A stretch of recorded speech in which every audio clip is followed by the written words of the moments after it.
Yeah? Okay. So it's 5 o'clock, and I think everyone knows why we're here. So without further ado, the gentleman is in the room now. It's my pleasure to introduce Mr. Jeremy Rifkin. Jeremy, come up on stage. You going to stay down here? Okay.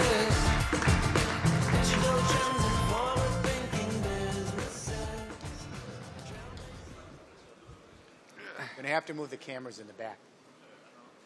The cameras will have to go in the back. We're going to have all the cameras in the back of the room.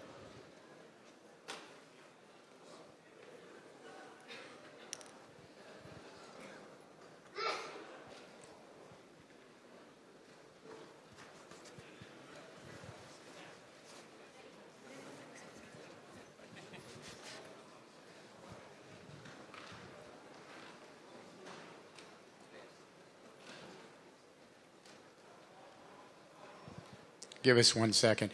If you want to take a camera shot, do it just now for a few seconds, because I'm used to a classroom, nice and quiet. You'll have to put down your iPads and your smartphones and everything. Okay? All right. We'll wait till this gentleman hands out this document.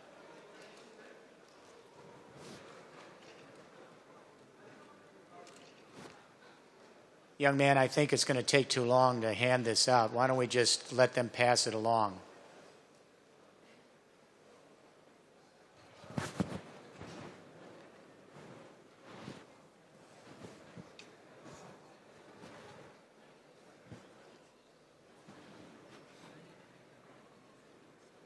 Okay, I would appreciate now if everybody with a camera goes to the back of the room at this point. Good afternoon, everyone. It's a pleasure to be with you. So GDP is slowing all over the world, every country. Productivity has been waning for 20 years all over the world. Unemployment is stubbornly high in every country. We are beginning to see the long end game for one of the great economic eras in world history. But we're also beginning to glimpse the emergence of a new economic paradigm so different than anything that we have ever known that it's going to catch our breath, and then we're going to have to think it out. To understand the nature of this crisis and the opportunity that's now unfolding, we need to grasp how the great economic changes in history occur. If we know how they occur, we can get a roadmap for what we need to do in the business community to chart a new journey for the human race tomorrow morning. When we look at all the great economic paradigm shifts in history, they share a common denominator. At a particular moment in time, three defining technologies emerge and converge to create what we call in engineering a general-purpose technology platform, a new infrastructure for changing the way we organize economic life with each other and the planet we live in. What are those three defining technologies? New communication technologies to more efficiently manage economic activity. New sources of energy to more efficiently power economic activity. New modes of transportation logistics to more efficiently move economic activity. When communication technologies, new energies, and new modes of transportation come together, they change the way we manage, power, and move economic activity across our value chains. From an anthropological point of view, it's as simple as that. Let me give you an example. 19th century, first industrial revolution, Britain. The Brits took us from manual printing, a German invention, to steam power printing. Big leap forward in communication, the ability to manage economic life. Then they built out the telegraph across Britain. The Brits then went to a new energy source, cheap coal, and they created an invention to power it, the steam engine. Then they put the steam engine on rails called locomotives and created a transport system that opened up world markets in the first industrial revolution. communication, energy, transport, logistics. 20th century, second industrial revolution, United States and Germany. In the United States, like in Germany, we had centralized electricity, and then Alexander Graham Bell gave us the telephone. We think the internet's a big deal. The telephone as a management tool for communications, for economic activity, a huge leap forward. Later, radio and television. These communication technologies converged in the United States with cheap Texas oil wells, powered by a new invention, the internal combustion engine, a German invention, Daimler and Benz.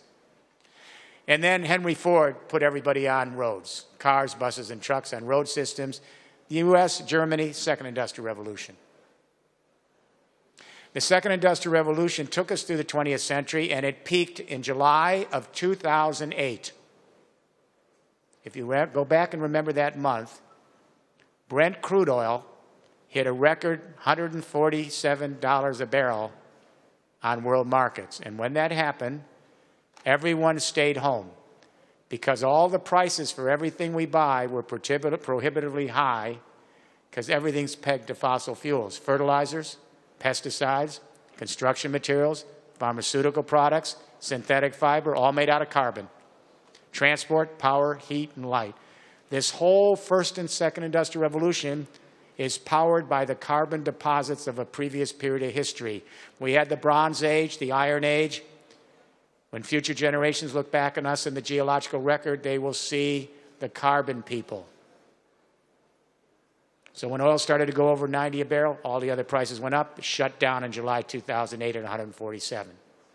That was the economic earthquake. The collapse of the financial market 60 days later was the aftershock. We are now in the beginning, not just of a great recession, but a long sunset for a second industrial revolution based on centralized telecommunications, dependent on fossil fuel energies, and those energies are used to power an internal combustion engine road and rail system. What I would say to you this afternoon, and I say this to every government that I deal with, as long as you are still practicing your economic activity on a second industrial revolution platform based on centralized telecommunication, fossil fuel, nuclear power, and internal combustion rail and road, there's not a single country in the world that's going to move their economy forward from here on. Not a single country. You can put in austerity and market and labor reforms and all the rest. That platform has now optimized its aggregate energy efficiency. We cannot get anything more out of it. That's why productivity has been stalled for 20 years. I'll come back to this later. We'll talk about something called aggregate energy efficiency, which the engineers in this room will understand. Hopefully the rest of us too. We are on the cusp of a third industrial revolution, a new convergence of communication, energy, transport, and logistics. The communication internet, which we all use today, has matured. We all have our iPhones and our laptops. But now it's beginning to morph. It's converging with a digitalized renewable energy internet spawned here in Germany and now China, and an automated transport and logistics internet, and soon GPS and driverless transport and rail system. We are seeing the emergence of three internets: communication internet, renewable energy internet, automated transport internet, to rethink how we manage, power, and move economic activity across the value chains. These three internets are the kernel of a new operating platform called the Internet of Things. The Internet of Things is not just about big data, broadband, and Wi-Fi. It's about how we began to place sensors in every machine and device, not so they can just talk to each other, but so they can send big data across the value chains to these three internets. These internets are the brain, if you will. The sensors are just the nervous system, because the brain manages, powers, and moves economic activity for everyone in this room. So we have 14 billion sensors connecting devices now. We have sensors monitoring our food crops, sensors on the factory floor sending data back to these 3 emerging internets, sensors in retail stores, smart homes with sensors, smart vehicles, warehouses, smart roads. By 2030, Fairchild says maybe 100 trillion sensors. Every machine is now talking to every other machine but sending data back to these 3 key components of every economic paradigm: communication, energy, transport. On the upside, this is a huge leap forward for the human race because for the first time in history, everyone's going to have a transparent picture of the economic life of society. We are leveling the playing field and democratizing economic life. I teach in the oldest business school in the world, the Wharton School. I taught the advanced management program for 15 years, and the first thing we say is caveat emptor. Let the buyer beware, because no seller wants to let the buyer know what the seller knows. Now everyone will know what everyone knows. We think the Snowden affair with government's a big deal. If this network stays open, everyone's going to know what's going on across the economic value chain. And what this means is we have 3 billion people connected to the internet, and now with the Internet of Things, everyone's going to be connected within the next 20 years. I just got back from China, where the plan I'm outlining today is moving in China as well as here in Germany. And the Vice Premier Wang Yang said, Jeremy, we now have a $25 smartphone, so if you're making $2 a day, you're going to be connected within the next generation, 20 years. So it means that any of us in this room, we all have a value chain. As individuals and families, small businesses, large companies, neighborhoods, we all have a value chain because as an economic being, every day you and I are marshaling economic activity, right? We're rearranging economic activity, we're producing economic activity, we're storing economic activity, we're consuming economic activity, and we're recycling economic activity. That's what it means to be part of the economy. What this means and what this fair is really all about, with all of that technology out there that you're looking at, is any one of us now connected to the emerging Internet of Things can go up on this system and cut our sheath of the value chain out, the value chain we're interested in, and watch our own data across our value chain, maybe our smart house, maybe our vehicle, maybe my neighborhood, maybe my SME. We can cut out our value, our data, and we can use our own analytics to create our own algorithms with our own apps, because there are going to be thousands of companies creating the apps for us, so that each one of us can dramatically increase our aggregate energy efficiency at every step of conversion of our individual value chains and how we manage, power, and move economic activity. And by constantly using analytics and algorithms and apps to do that, we dramatically increase our productivity every single day. We dramatically reduce our marginal cost. Marginal cost of the cost of producing an additional unit of a good or service after we pay the fixed cost. We're going to be able to dramatically increase productivity, reduce marginal cost to create a very streamlined global capitalist market. It means low marginal cost, low profit, but high volume. You make the profit by the networks. We're going to be able to reduce some of the marginal cost with digital technology to near zero, meaning we can free up some goods and services from the capitalist market to be shared freely and abundantly in the sharing economy now growing in the collaborative commons. Let me take a moment here. We're hearing a lot about the sharing economy every day, and we're becoming engaged in it. Capitalism is giving birth. This is the little prodigy of capitalism. Capitalism is giving birth to a child. And this new sharing economy and the collaborative commons is flourishing alongside its grown-up parent capitalism. This is the first new economic system to enter onto the world stage since capitalism and socialism in the early 19th century. So this little baby's an important event. Now, the parent is going to transform the child. Capitalism is going to have to nurture this sharing economy, let it grow, let it mature, let it find its own identity. But if you're a parent, you know your child transforms you too. In this case, the sharing economy is going to utterly transform capitalism, unrecognizable in 35 years from now, because it will have to find a way to accommodate and find value and to live in partnership with its grown-up progeny over the next 20 years. Capitalism is not going to disappear, utterly transformed, but by mid-century, 35 years from now, I will have to say I do not think capitalism will be the primary, exclusive arbiter of economic life. It's going to share the center stage with its grown-up progeny to the extent they each value each other.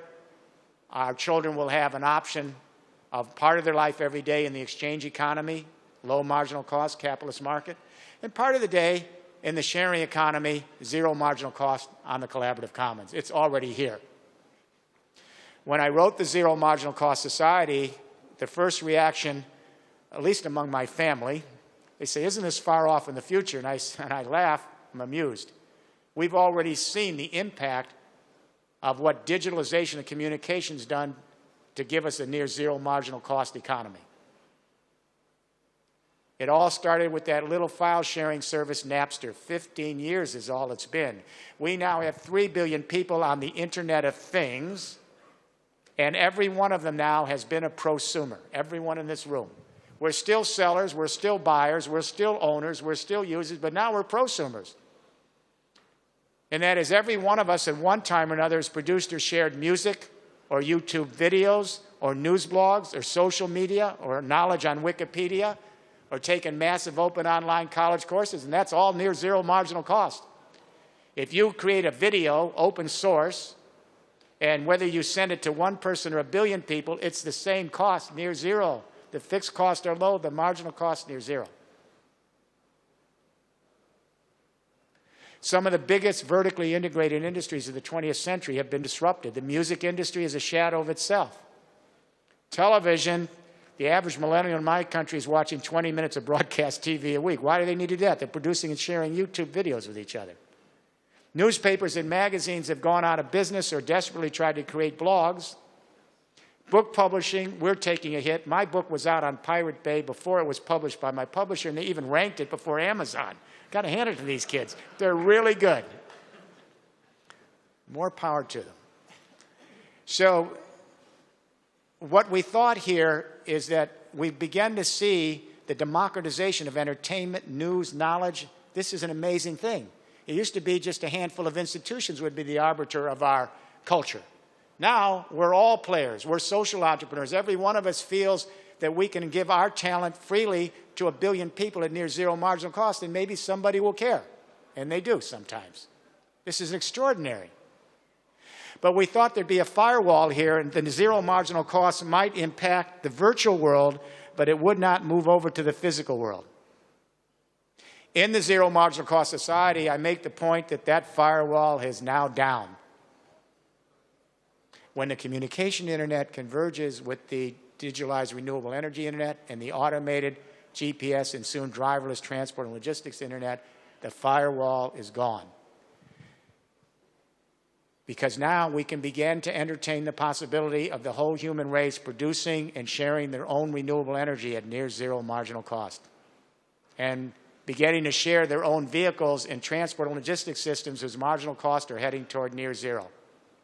And begin to produce their own 3D printed products and share it with each other at low marginal cost in the capitalist market or zero marginal cost in the sharing economy. Let's look at energy. While the United States certainly was at the forefront of the first of the 3 internets for the Internet of Things, the communication internet, fair to say, Silicon Valley, we were there. What's interesting is Germany is leaping ahead on the second internet, the energy internet. And now China's joining Germany. Watch this, because the second internet is key to this new era in history. Germany is now 27%. Let me share an anecdote. When the chancellor came into power, she asked me to come to Berlin the first couple of weeks to help her address the question, how to grow the German economy.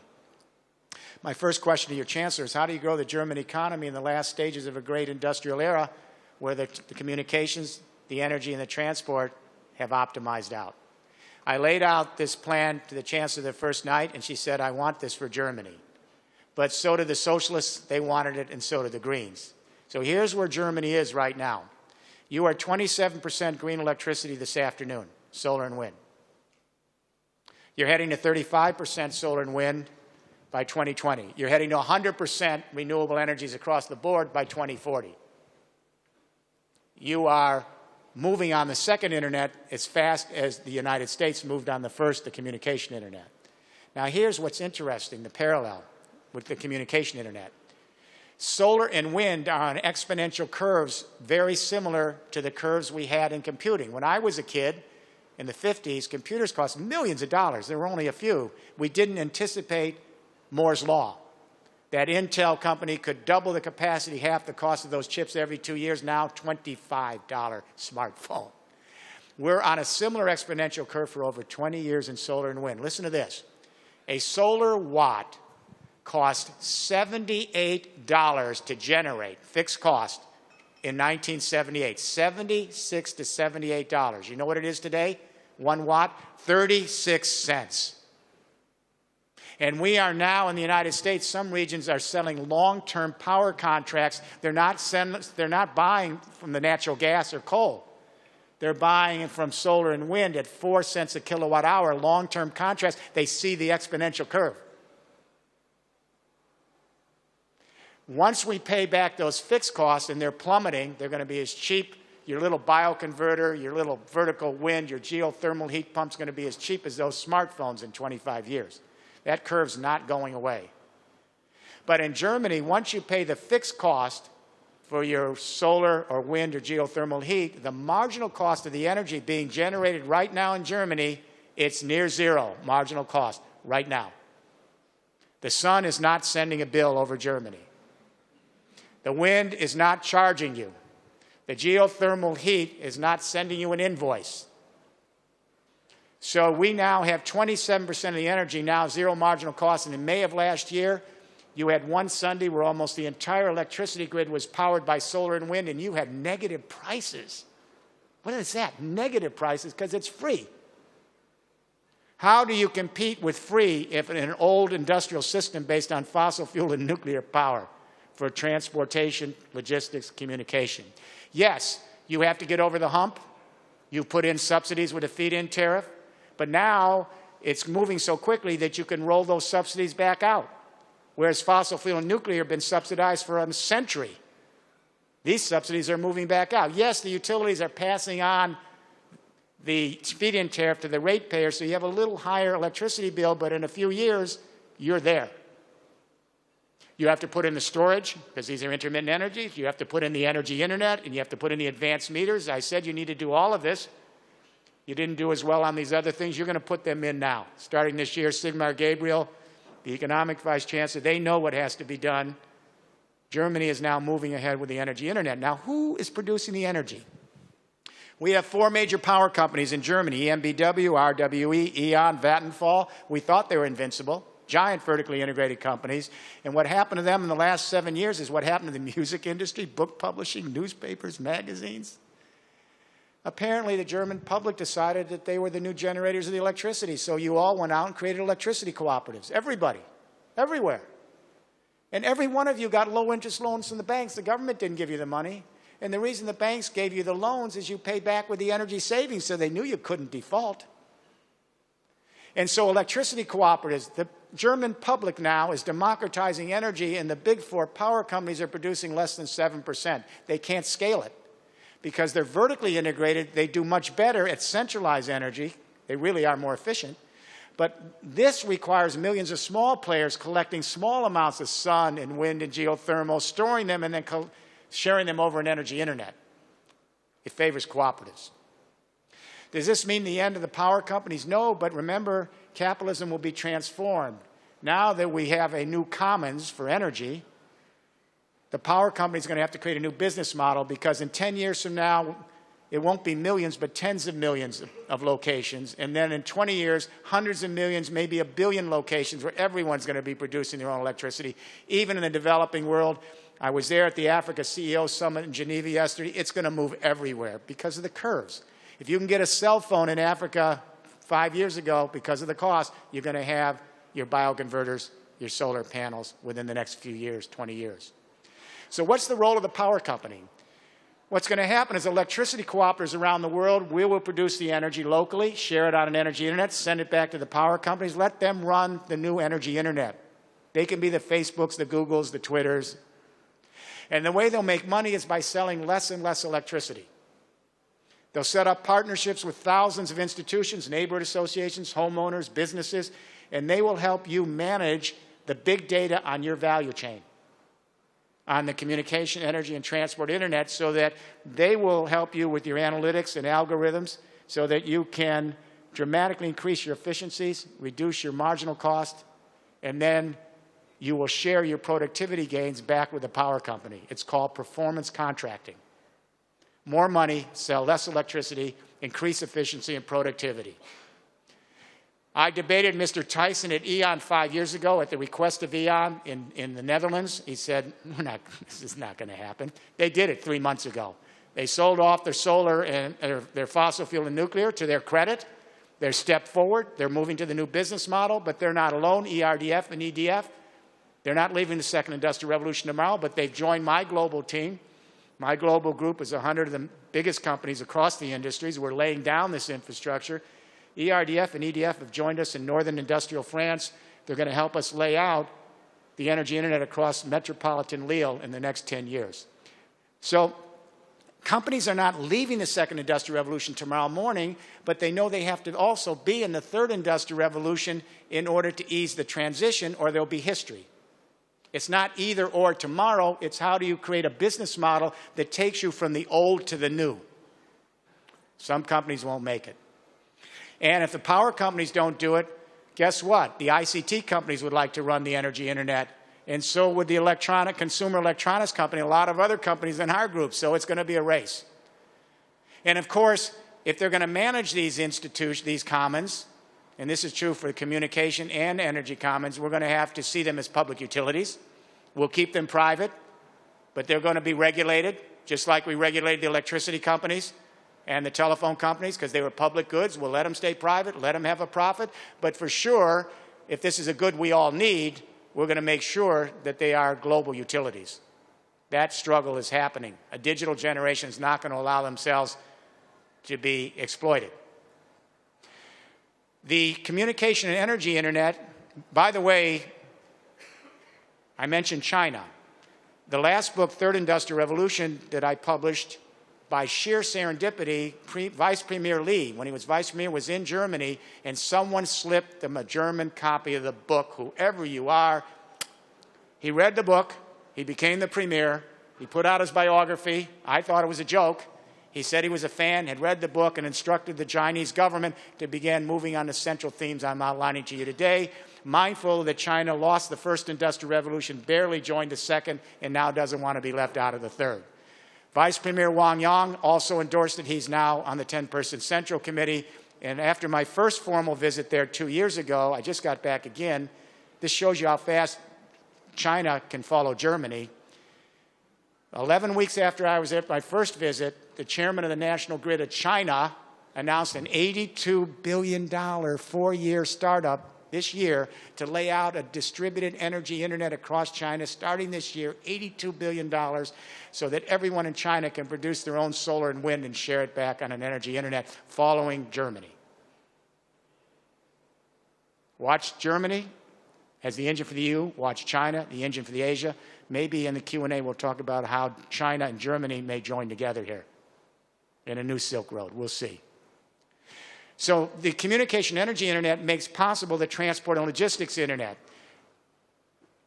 Millions of young people are now car sharing. They don't want ownership, they want access to mobility. Grandma and grandpa own cars. That's history. And I can tell you from here on in with the logistics internet, the millennial parents, their children, their grandchildren will never own cars again. That is going to die out over the next 25 years. They want access to mobility and automated networks. Car ownership is an old idea. And what's made this possible is GPS guidance. Because you go up on your smartphone, you connect immediately to the communication internet, which gets you right to the GPS transport internet. They connect you to a driver. Within 90 seconds, you're off. For every car shared, 15 cars are being eliminated from production. This is going to disrupt the auto industry because we built the whole global economy on the automobile.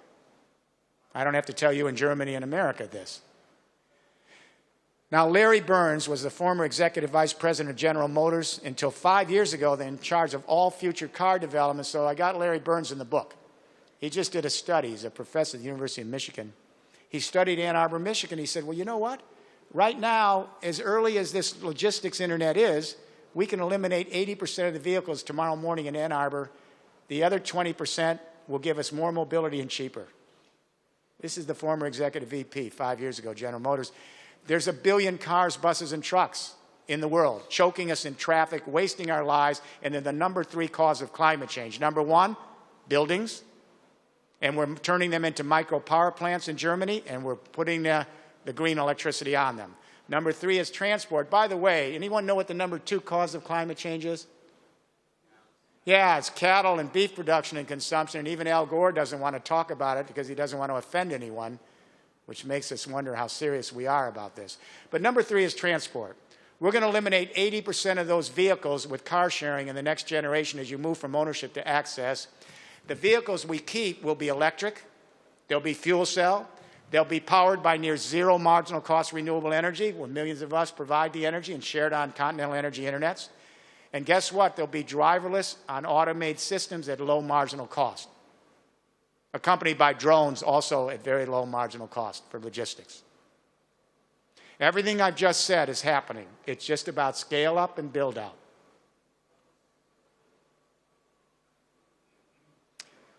Once we have this system start to mature, we see the opportunities for things like 3D printing. Germany is a leader in 3D printing. US is coming on strong everywhere. The young people are 3D printing. They're infofacturing, not manufacturing, and they're all using open source software.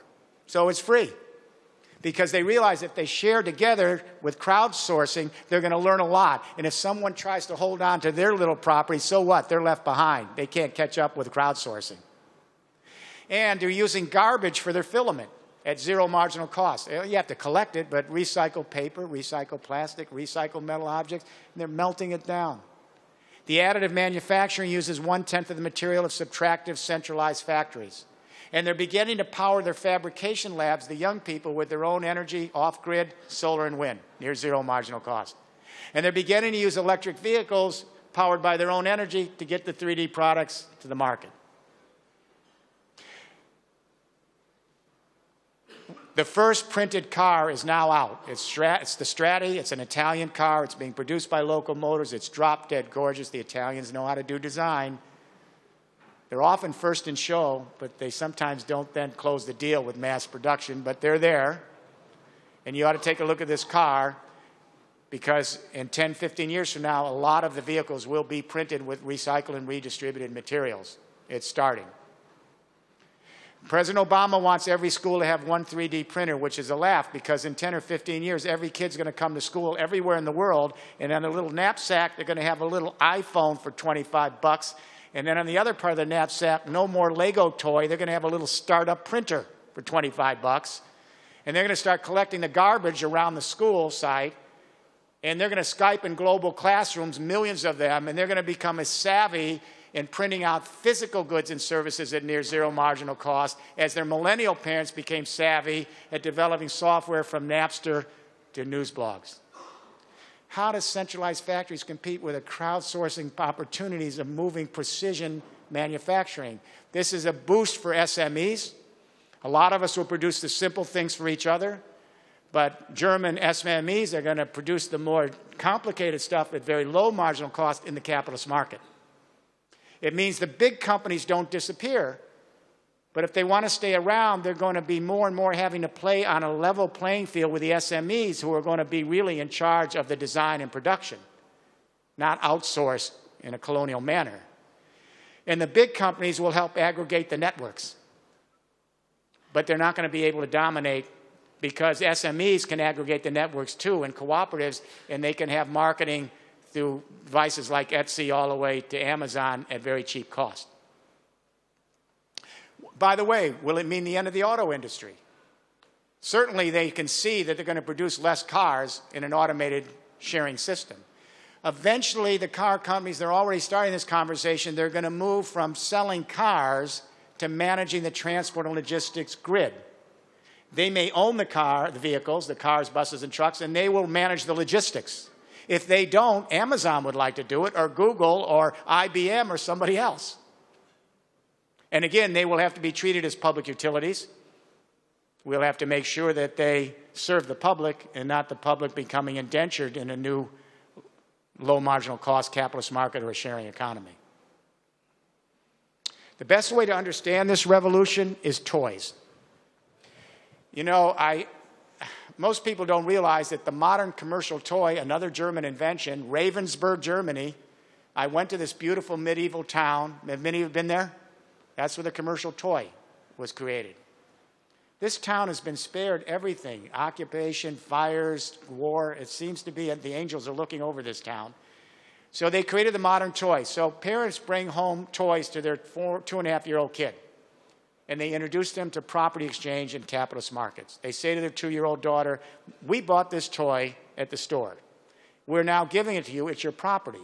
It's not your brother's toy. It's not your sister's toy. Your toy. Take care of it. And that 2.5-year-old's thinking, what did I just hear? This is not my brother and sister's toy, my toy. For the first time in her life, power, status, control. Her siblings will never use that toy unless she gets something in return. She's learning about property and markets. I'm not opposed to it. I teach market capitalism. I think people ought to have property in markets. But now there's another choice as well. In the sharing economy, we've got millennial parents here in Europe and in my country. They're going up on toy websites. And what they're doing is they're taking a subscription fee, one-time entry, then they can download any toy, share it, and send it on. They give their 2.5-year-old daughter the toy, and they say, this toy, another child played with this toy and made a lot of fun. She had a great time. She took real good care of it because she knew one day you'd play with a toy. You will take good care of it and steward it because one day another little child will play with a toy. The child's learning a toy is not possession and status and power. It's an experience for a moment of time to have joy with. And then take care of it so another child can enjoy it. She's getting ready to share the vehicles, share the homes, share much of our lives in a circular economy. And when she gets older, she's going to have a choice between some property exchange in markets and some sharing at zero marginal cost in a sharing economy. It's the democratization of economic life. Where do we go from here? I want to go back, as I said to you, to something called aggregate energy efficiency for all the business people in this room. Aggregate energy efficiency is the ratio of potential to useful work. Now, there's a dirty little secret in economics, which is what is the nature of productivity? We used to say better machines, better workers. When Robert Solow won the Nobel Prize in economic growth theory, he let the little secret out. He said, well, we got a problem. When we take every year the Industrial Revolution, better machines and better workers only account for 14% of the productivity. Where's the other 86%? Oh, no. Are you amazed that economists didn't know? The reason they didn't know, it's a little esoteric, I have a chapter in the book on it, is that classical and neoclassical economic theory is based on Newton's physics as metaphor, because that's when Newton was alive, they all wanted to be like Newton. So for every action, there's an equal and opposite reaction. Adam Smith came up with the invisible hand of supply and demand. He borrowed the metaphor. A body in motion stays in motion. Baptists say came up with the idea that supply generates demand, which stimulates supply, unless disrupted by an outside force. The only problem with penning all of economics based on Newton's physics has nothing to do with economics. That's why the system is starting to unravel. Economics is based on the laws of thermodynamics, and those laws were discovered by German and American engineers and chemists in the late 19th century. First law of energy, all energy is constant. We don't create it, we don't destroy it. Second law is we do change it from order to disorder, available to unavailable, hot to cold. We are a closed system. That is, in relation to the sun, an open system would exchange matter and energy. An isolated system doesn't exchange either. A closed only exchanges energy. We are closed. We exchange energy, but except for a few meteorites, we're pretty well stuck with what we have as a remnant of the sun. So we take low entropy, available energy out of nature. It can be a rare earth. It can be a metallic ore, a fossil fuel. We use it. At every step of conversion, We're trying to embed some form of energy in the form of materials or whatever into the product, but we lose energy in the conversion at every step. That's the aggregate energy efficiency. Here's what I want to say to the business people here. We started the second industrial revolution at 3% aggregate energy efficiency in 1905 across every value chain. 97% lost. By the 1980s, the U.S. got up to 13% aggregate energy efficiency, and we've never moved since. Japan led the world at 22% aggregate energy efficiency, hasn't moved in 20 years. So when economists say we don't understand why productivity is not moving, we have all these innovations out of Silicon Valley, why is it not moving? Because if those innovations are still plugged in to a second industrial revolution platform of centralized telecommunication, fossil fuel, nuclear power, internal combustion transport, we can't get anything more out of them. It hasn't moved in 20 years.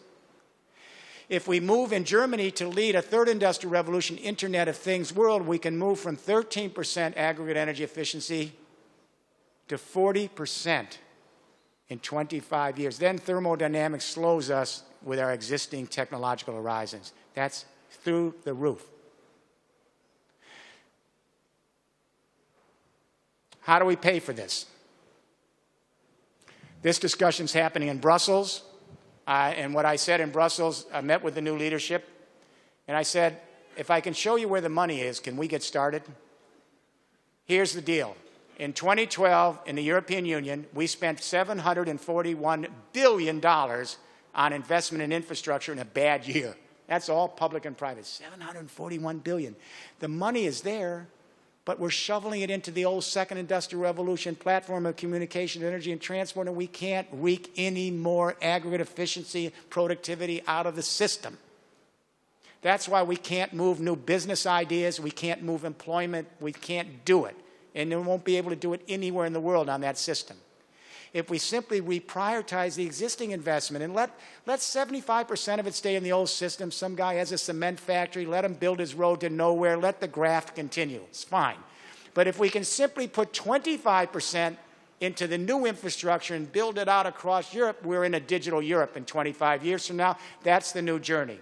You have in front of you a memorandum that I prepared for Mr. Juncker, his team, so you're going to get it, and the Parliament.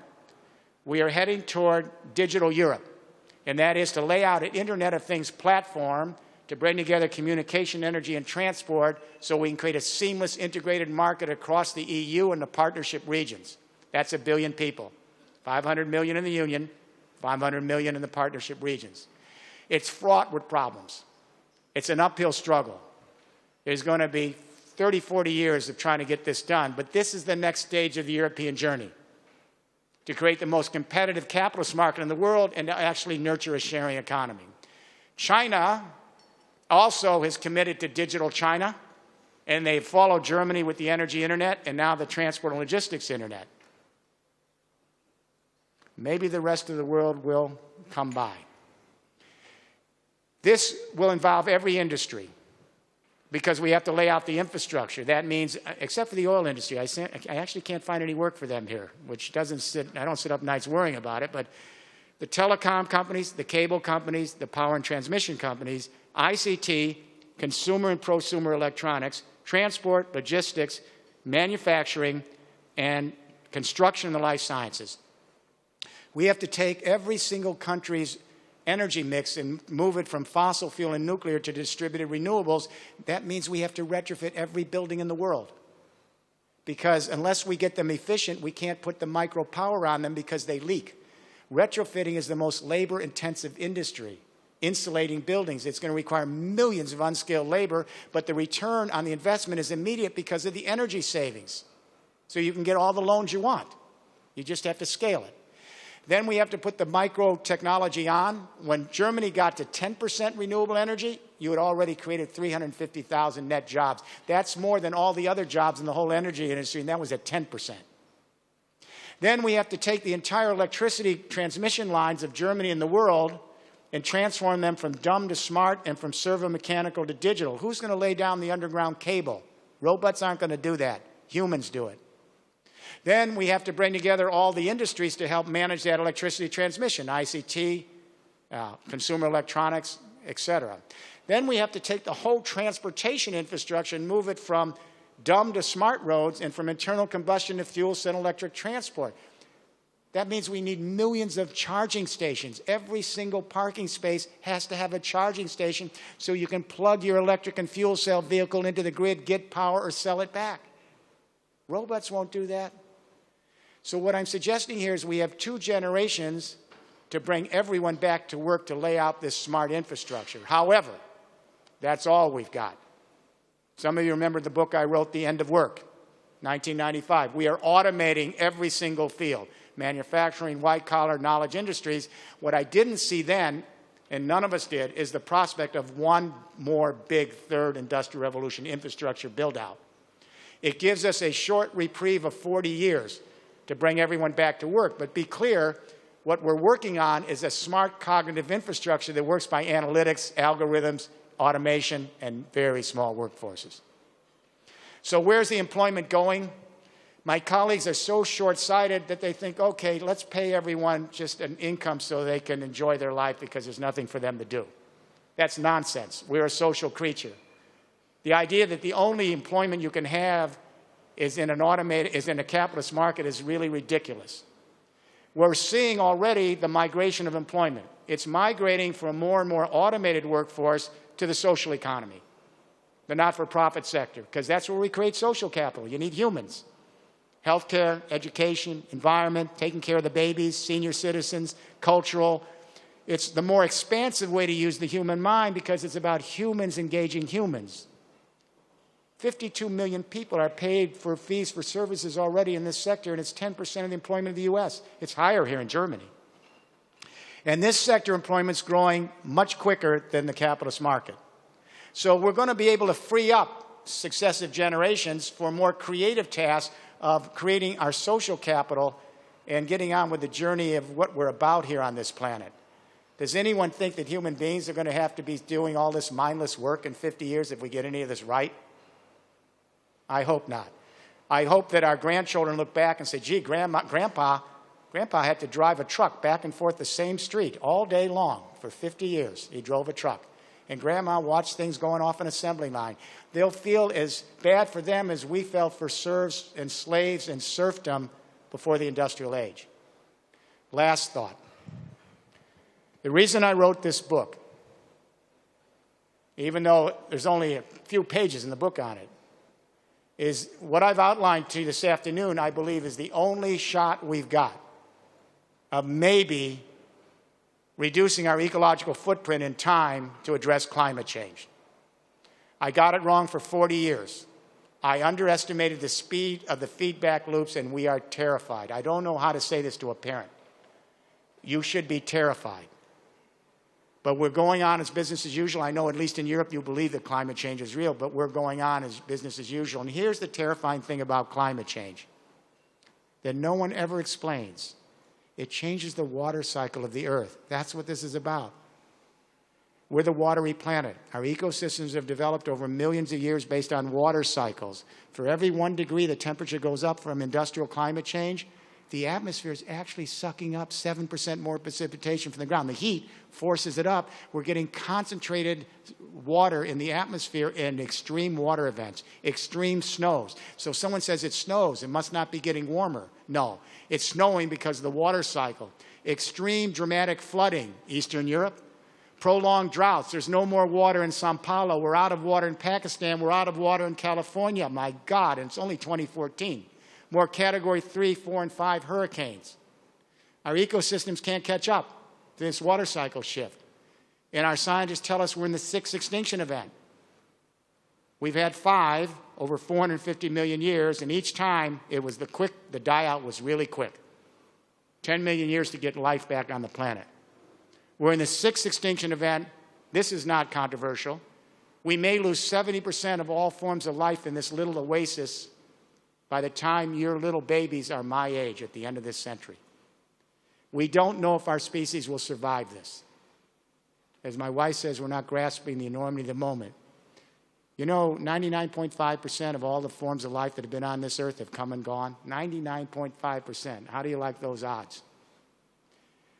What does this have to do with an Internet of Things platform for a zero marginal cost society, it's the ultimate metric for reducing the ecological footprint. If we can have analytics and apps and programs every day, all day long in our value chains, monitoring and helping us increase our efficiencies, it means we're extracting less of the Earth's resources and optimizing its use.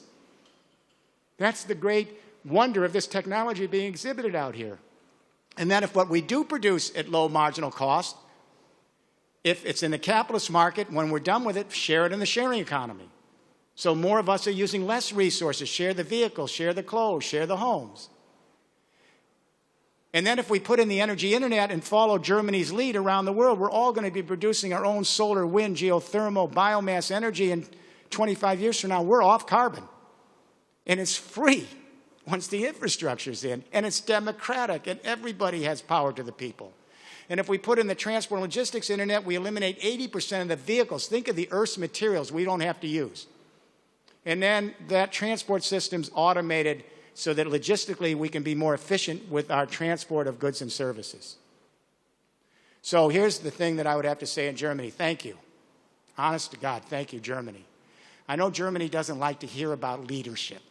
You know, every time we say Germany's leadership, no, we don't lead. And every time we talk about a new technology revolution, my German friends will say, this can't be done, won't be done, don't think it can be done, can't do it, while they do it.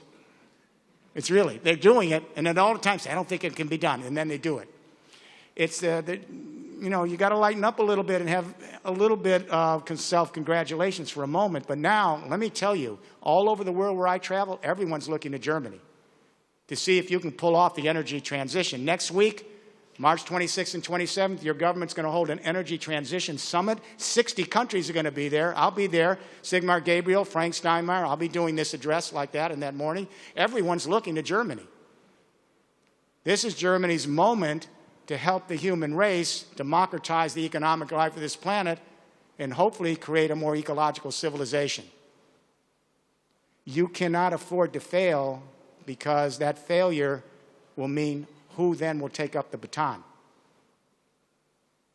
So I want to say thank you on behalf of all the rest of us who are watching this, and we want to move step by step with this. And if Germany can help the EU move to a digital Internet of Things European Union, maybe it'll be a start for the rest of the world, and maybe the legacy this generation will leave will allow our future generations, our own human family, to live in a more replenished planet, and maybe we can resteward this planet so our fellow creatures have a right to enjoy life on this beautiful oasis in the universe. We got to make sure this happens.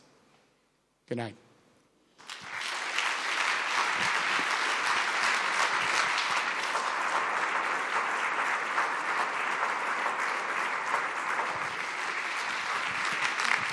Do you want to go up there? You want to stay down here?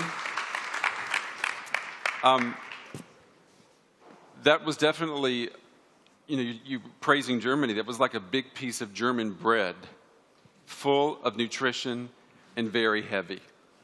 That's a lot to digest, what you just shared. It's funny you say this because you know why? Every time I come to Germany, the first thing I want is to have that dark black bread every morning because it's actually real bread. That's right. It's real bread. I've been gorging on it for weeks. That's right. It's real bread. Do you think, is there an irony, Mr. Rifkin, that you as an American are actually singing the praises of Germany? Because I am also an American and I live here, and I've heard this ever since I've lived here when I've praised Germany and its ability to move the world forward, as you're talking about right now. People have always said to me, you can do that because you're not German, but we Germans, we can't do that because of our history. Do you see that? Do you see the irony in that? Well, you know what? I mean, in Germany, there's a real engineering tradition here in a sense of keep it low key. In America, we like to think we've actually accomplished something before we've actually started it because we'll risk everything. We'll risk our last dollar on something for the future if we get it right.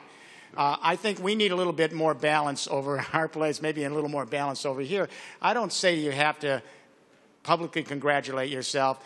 Better that you stick with keeping your head to the wheel and making sure this happens for Germany and for the rest of the world. And then, you know, maybe let your children or grandchildren look back and say, my grandma and grandpa did the right thing at the right time. Yeah. Talk to us a little bit about this new Silk Road, the Germany-China connection. We had the Germany-China summit yesterday on this stage, and what was interesting is one of the Chinese businessmen, he slipped something out. I don't know if the audience got it in the translation, but he said, actually, our premier came up with something called the Internet Plus, which was Industry 4.0 before the Germans came up with it, but the fact that they were both on the same wavelength. Well, yeah, this is a new. Let me mention the 4.0 just for a minute, because I want to make sure that I understand the German plan for 4.0, but there isn't a fourth industrial revolution. 4.0 might be the technology. Let me explain something. The third industrial revolution is the digital revolution. And it really began in the 1970s with our personal computers and everything else. And so this Internet of Things doesn't move us to a fourth. It moves to the maturing of the digitalization of every aspect of our life.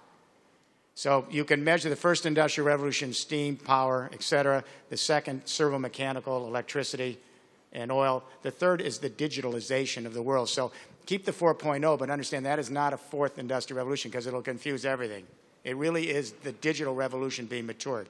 In terms of the Silk Road, it's really interesting. Number one,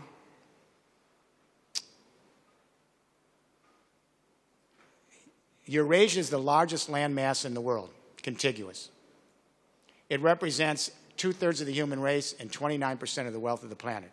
Number two, there has been a tradition of trade across Eurasia for 1,000 years.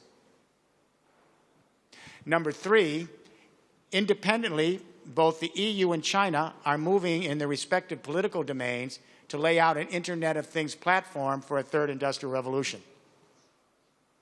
Number four, Chairman Xi and Premier Li now suggest a Eurasian Silk Road economic belt from Shanghai to the Irish Sea over the next half century.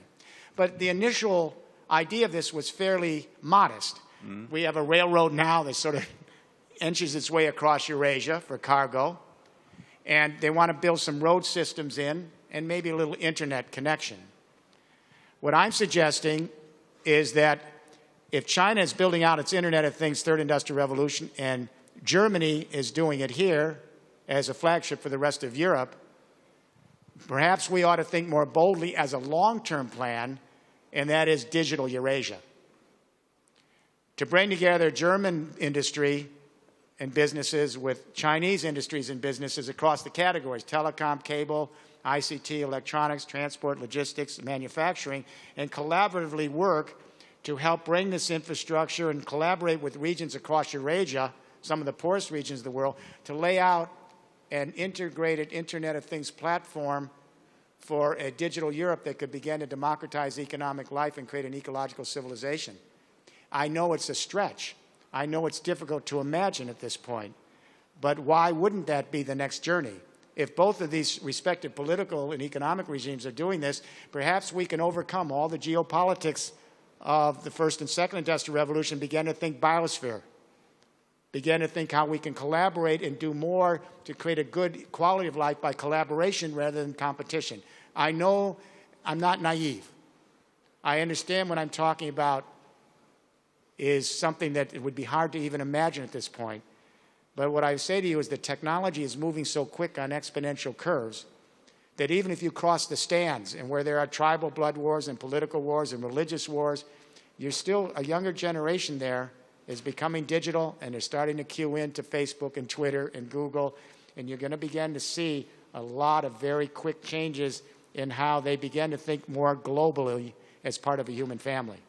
So I think it's potentially possible. I think a Sino-German collaboration would be interesting. It's interesting that many Chinese engineers in the leadership, they were all educated in Germany, many of them that I've met. They have an empathic compatibility with their German friends because this is where they spend a lot of time. So there's a built-in social capital there. Yeah, they were all speaking German in the audience yesterday, which was interesting. Yeah. And when I'm in Beijing, they always talk about our German friends. Now, in Germany, you have world-class engineering. There's a lot Germany can bring to the table here, all the Fraunhofer Institutes, et cetera. So I think it's possible to begin seeing a Sino-German collaboration. That's why they jointly sponsored this conference. to begin to see how do we work together. Why not a digital Eurasia Silk Road economic belt? And why not think long-term, something bold, a new vision? We haven't had a new vision since the post-Westphalian nation state, for God's sake. How about a new vision of the human race coming together across the great land masses and beginning to share the economic life as an extended family? We live by our stories, and we live by thinking of a better journey. This is a better journey. If we dwell on journeys that are dysfunctional and moribund, we lose our energy, and we finally become crippled by our inability to act.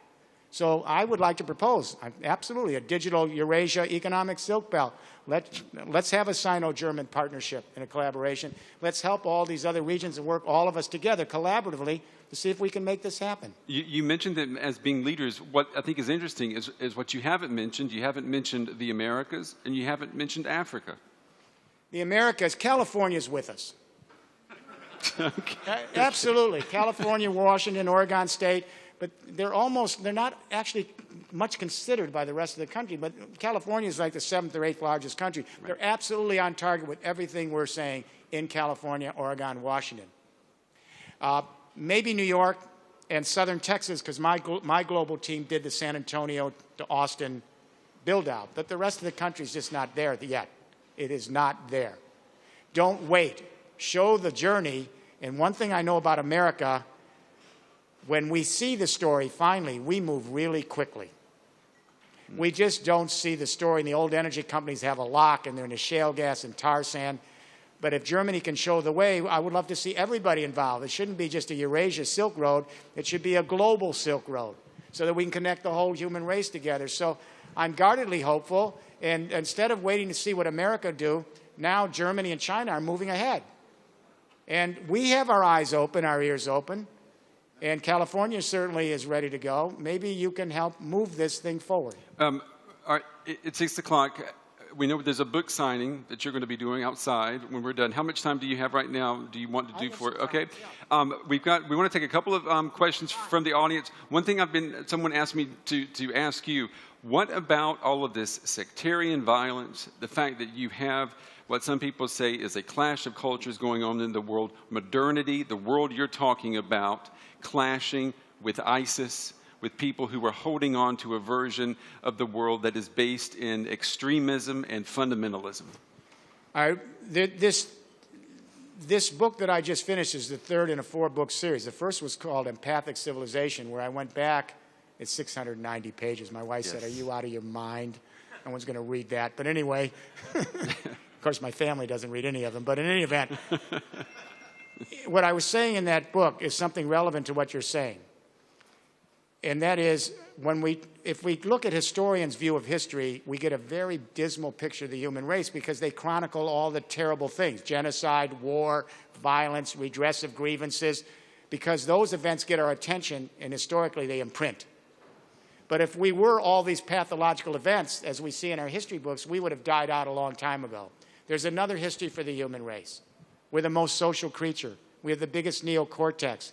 And we now know in neurobiology that we are actually, in our neural circuitry, designed to express empathic distress in our neural circuitry. Spider goes up your arm, I'm watching, I'll think it's going up my arm, not my brain. My neural circuitry creeps out. As far as we know, crocodiles don't do this. So what we're finding is, if you take a look at the big sweep in history, we've seen the evolution of empathic consciousness accompanying our great changes in the way we manage power and move economic activity. If you look at a forage-or-hunter society where, their activity was just local to the 50 people in the tribe, empathy extended to blood ties. And the thinking was mythological. If you were in the next valley, you were a demon. When you go to the great hydraulic civilizations, like in Mesopotamia, India, China, and Mesopotamia, all the great religions were formed then, and we created new fictional ties for empathy. So in first-generation Rome, all Christians would kiss each other. They weren't biologically related, but they began to empathize in this larger framework as fellow travelers with their religious identity. When we get to the 19th century, we see an evolution again, there's many in between, where people began to identify with their nation as a fictional family with the nation state. So all French people start to think of each other as brothers and sisters, and they kiss each other, but maybe they don't kiss the Germans. Right. What I'm saying is that each time we've broadened our economic, our temporal, and spatial relationships, we've extended our cohesion to larger groups. In the 20th century, Second Industrial Revolution, psychological consciousness. We began to affiliate globally with people of like-minded interest. What's happening now, I think, all these other forms of consciousness are still here. There are people fighting tribal blood wars from Afghanistan to the Middle East. There are people fighting religious wars with the old consciousness. There are people fighting ideological wars like in Russia and the Ukraine. All of that's still here, but keep our eye on what's happening. The human race is also moving forward in what you're beginning to see with the kids. The digital revolution is biosphere consciousness, absolutely. Biosphere consciousness. Biosphere is the sheath from the stratosphere to the oceans. It's 40 miles, where the chemistry and the life systems interengage to maintain life. So we've got kids coming home in the developed world, especially middle class, and they're saying to their parents, why are you using so much water? You're wasting it. Why is the TV on? We're wasting the electricity. Why do you have 2 cars there? You're not using them car share. Or the one I like, I know you're not going to like to hear this. There are a lot of kids coming home and saying, where the hell did this hamburger come from? Did it come from a rainforest? Because the kids are smart enough to connect the dots. If it came from a rainforest, they had to destroy the trees for the soil. But they know that rare animal and plant life live only in those tree canopies, they go extinct. And the kid knows that if the trees are destroyed to graze the cow for my hamburger, that the trees are no longer absorbing CO2 from industrial climate change, and the temperature's going up on the planet, and some farmer has drought and can't feed her kids because of the hamburger. They're learning that everything we do has an ecological footprint, literally everything we do, that affects some other human, some other family, some other creature, some other ecosystem. Had I said that 40 years ago, people would have put me in the nut house. Yeah. We now know that that's the actual biochemistry of our planet. So these kids are learning that we're all interconnected because they're part of a digital generation, and they're connecting all over the world. So with all of these terrible things going on, there's still some hope that a younger generation is beginning to evolve toward a more biosphere empathic frame of reference. And I'm hoping we can get there in time. But it's not as if all these old forms they're going to dog us. But I think demographics is on the side. As younger people become more part of a globally connected world, and they see themselves on Facebook as a global family, yep.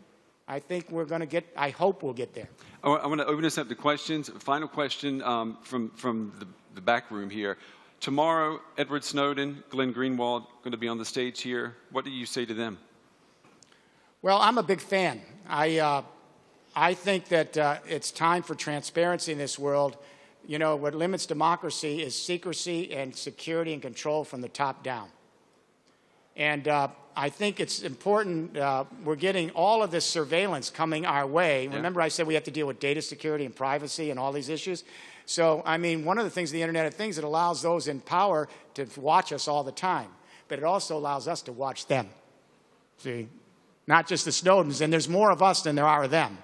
So if anything goes wrong, within 10 seconds on Twitter, the entire world knows because you and I are up there doing it. So there are more of us than there are people at the top on the security, so everyone's surveilling everyone else now. What I think is that we want to see a more transparent, open world. We need to create social capital.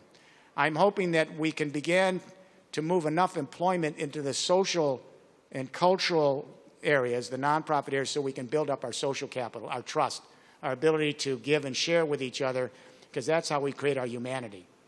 We need desperately to make that happen. And so I'm hoping that in the years to come, we will make sure that the Internet of Things is network neutral, that the big industries that tend to dominate will be treated as public utilities. We'll let them be private, let them profit, but they're going to have to be accountable, and then we have to preserve our data, our content, our privacy, and still live in a transparent world. That's going to take several generations of political struggle. It means all the young people here, you're going to be engaged for several generations in advancing a digital Bill of Rights and Responsibilities to manage a much more interconnected lateral world. Okay. All right. We've got 10 minutes for questions. Questions here? We've got a gentleman here. Let's just take a couple of questions at once. No. But do you want too old for that. You're too old for that? All right. Remember. Let's do it with this gentleman right here. Give a microphone. Yeah. I agree obviously with you on the role of Germany and on the fact that we need the leadership. But at the same time, I think it's important that we consider Europe as such, because Europe is a market of 500 million people. And what is needed today is to have one single market. Because if we want to do Internet of Things, if you want to do these new services, we need the scale. Even Germany is not enough alone. Even Germany cannot do. Now, we have created a new platform between Europe and China, and we are pushing the political leadership of China and Europe to agree and to discuss these issues at the next summit in Brussels, which will be at the end of June. And we would like also to invite you to attend this event, because we would like to see Europe and China to work together on the future. And there are 5 points, if I may, only 1 minute. First point is 5G. We are asking, and I think we can achieve this, that Europe and China work together on 5G, on the vision, the future of 5G, on common standard. Second is a Juncker plan. Chinese companies, Chinese banks are interested to invest in Europe and to put the money in the European infrastructure and services. Third, working on smart cities, smart energy, and Internet of Things together, and we can do many projects between Europe and China. The last two is about Internet, electronic commerce, and startup. So I agree with you that Germany has a very important role. But what about Europe? The memorandum you have, the one that I prepared for the Juncker Commission and the Parliament, I'm hoping this will become the centerpiece for the long-term journey. What I did is just put together what we're all doing in a narrative form. In other words, it isn't something that's coming out of the blue. I believe this will be the outlines for a digital Europe journey to create an integrated single market. The outlines in that memorandum, because it's already been discussed in so many different quarters. I simply put it together. That's all. So I'm hoping you'll take a look at that. I agree with you. The EU has, that's why we want a single energy union. We want to break down all the borders between the countries. The technology is so powerful. It's so compelling. We have now 2 generations growing up digital. This technology revolution will not be denied. We have a younger generation that is absolutely versed. This is their DNA. So I'm hoping we can push through the gates and have some leadership here. And this will come in only if all 3 sectors join in every community. You need government at every level, you need business at every level, and you need the civil society at every level with buy-in. The reason this has moved in Germany and Denmark is in every community, the civil society, the NGOs, all the neighborhoods, they joined together with local business and local government, and the 3 of them made that happen. It can't be top-down. It has to be lateral. So the key is to see how Germany and Denmark did it, and other places need to do it as well. And that is everyone come together, and so we see this as our common future, not something that is imposed on us by the outside. Okay, we've got time for 2 more questions. We've got a gentleman here in the very back, and we've got a gentleman over there, and then we'll have to wrap it up so we can go out and do the book signing event. Okay. Mr. Rifkin, you talked about the automotive sector, and in order to survive, for example, that they need to shift to being the protector of the new transportation grid. In order to play that role, that they should be governed as a public entity. Let me go back to the first industrial revolution. You had railroads. First, you had some. No, you had a lot of them, but they were local monopolies. Yeah. And then the government enforced an antitrust regime, and there was transparency, and there were rules, and they battled themselves to death. And all of them died. And on the resulting tracks, a whole new economy was built. And that analogy can also be made with regards to the dot-com bubble, which was a monetization bubble which left us all the fiber and all the degrees, etc. How big do you think is the chance that what we're witnessing now, and I call it the first to scale bubble, where there are a lot of companies trying to get into a market at the same time and willing to lower their price demands and heighten the services provided, and in the end nobody makes any money, and this seems to speed up and speed up. How do you Okay. protect yourself? What is the role for an antitrust government to, on the one hand, create a protecting regime for the citizen, and on the other hand, create a regime that big business doesn't form a cartel Yeah. to keep Okay. itself alive and stifle innovation? Let me answer that by way of one example. Uber. Now, you know, Uber is very interesting because there's some backlash to Uber all over the world. So Goldman Sachs and Google have spent a huge amount of money in financing Uber, but it's ironic that Google does not understand the very platform that they've helped design, because they see Uber as a vertically integrated, classic second industrial revolution company. And what they hope is if they pour enough money into this vertically integrated organization, that every driver in the world who owns a car will become part of this organization, and the profits will go back to Uber. They don't get it. And what I think they don't understand is that the zero marginal cost phenomena is relentless because the platform is designed to be distributed, collaborative, open, transparent, and rewards lateral economies of scale. What does this mean? How long do you think it's going to take? It's been 5 months since Uber. We're already hearing this conversation. For drivers all over the world who own the cars to say, wait a minute, why should we be giving our profit to Uber? It's not rocket science setting up a GPS guidance system. There are software people in this room that could do it tomorrow morning. Why don't we, the drivers who own the cars, why don't we create a cooperative like the Germans did the electricity cooperatives for renewables? We get a low-interest loan from the bank. We set up the GPS guidance. And if it's as good as Uber's, which it should be, all the drivers come together in a co-op, and wouldn't everyone here in Hanover rather go with local rather than Uber? And then the revenue stays within the self-managed democratic co-op. It doesn't go to a third party. The co-ops can do it cheaper because they don't have to send profits to a renter.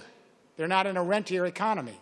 So I think it's just a matter of time, and I think in the next few years we're going to see lots of cooperatives emerging all over the world because it's just a better business model. It'll be cheaper, and the revenue doesn't have to go in terms of rent to someone else. That's an example of how the technology helps us discipline the democratization of the economic activity. That's what I think actually may happen. Do you see capitalism continuing to provide the innovation fast enough I think it's going to be a sharing combination. economy undermines it? Look, for every Google, there's a Wikipedia. Wikipedia is the 6th biggest website. I would have said this is never going to happen. Millions of people contributing to the knowledge of the world and then spending their own time checking every sentence of every paragraph. And not getting paid for it. And not getting paid for it.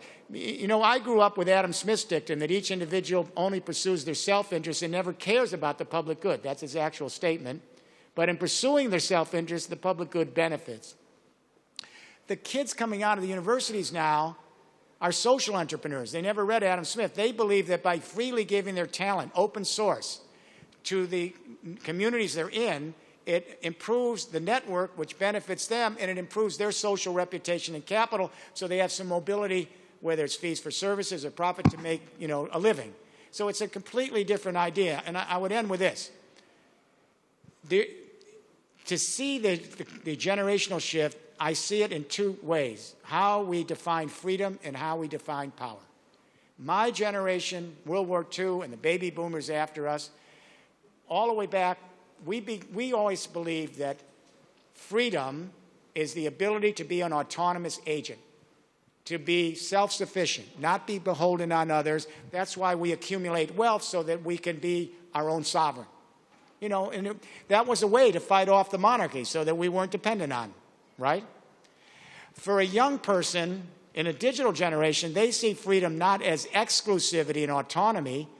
For them, freedom is inclusivity in relationships. For them, autonomy is death. For them, freedom is the ability to be included in access to more and more networks where they can share their talents with each other. It's a totally different idea about freedom. And power. My generation absolutely believes power is pyramidal. End of story. There's no such thing as power unless it's a pyramid. Apparently, the younger generation doesn't believe that because they believe power is lateral. By being engaged in a distributed, collaborative, transparent setting, they actually increase the power by sharing it in a peer-to-peer production network. They have a completely different, when a young person looks at power and they judge a government or a political party or a school system or a business, they ask, is the institutional behavior centralized, patriarchal, top-down, proprietary, and closed? Or is the institutional behavior distributed, collaborative, open, transparent, and laterally scaled? So we're really beginning to see different definitions culturally of what we believe a human being's role is in relationship to our fellow human being and the planet we live in. This is good news. I'm glad the young people are doing it. Okay. Jeremy, did you want to stop there? Did you want to take this last one? All right, this is the last question Very here. quick, and I'll try to be quick. Okay. I'm getting wiped out myself. Right here. Yeah, go. Well, we need the mic because this is live streaming too. Give them the mic right fast. There we go. Hi. So thank you very much for the quite enlightening lecture. It's two parts, and I'll try and be as brief as possible. First of all, 1984, war is peace. Why is that not an alternative to the Industrial Revolution 3.0 that you're suggesting?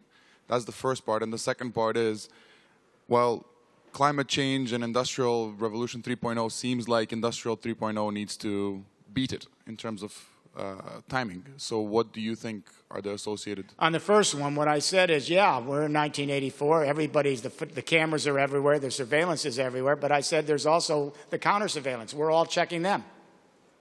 Because on our lateral networks, unless they close it all down, which won't happen, all of us are becoming, all the information is becoming available to all of us. And every day, we're sitting there monitoring the government, and we're putting out information on what they're doing. That's what Mr. Snowden did. But everyone's doing this all the time. So the government is less able to move. They're less able to watch what they're doing. They're less able to maneuver. So it's a two-way street. I just think there's more of us than there are of them. And with this technology, I think we're going to out-survey them before they out-survey us. That's just because it's just a matter of the numbers. And so I think we're beginning to get to a point where we can demand accountability, and that's why the Snowden thing is so interesting. A young guy, he simply took all the documents. It was easy. But this is happening every day. They can't hide anymore. Those in power keep power because they're anonymous, and they can hide, and their deeds are not exposed. Does anyone think that they can keep it secret, all their secrets anymore? That's the end of power, when you can't keep the secrets. In 1984, there was no countervailing ability to have counter-surveillance, all right? Secondly, you mentioned The timelines. the time frame Yes. on when this is going to happen. Your opinion of it. I think that the communication internet from the World Wide Web to now is 25 years. We matured it. We will mature the renewable energy internet across the developed world and much of the developing world within 25 to 35 years, a little longer because of infrastructure questions.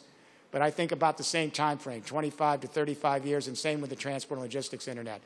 And that means that somewhere around 2050, we should be in a juvenile Internet of Things, globally connected third industrial revolution world. But it isn't we wait till then. As soon as we start, we have new businesses, we bring employment in, we create new productivity, we increase our efficiency, and we reduce our ecological footprint. So the beginning of the process already moves us to where we need to go. So I hope we can get there. For all of you who are parents and grandparents, you know, and have the little children and grandchildren at home, we need to make sure Germany does this for the next generation, and then the whole world does this for the next generation. Thank you, and good night. Thank you.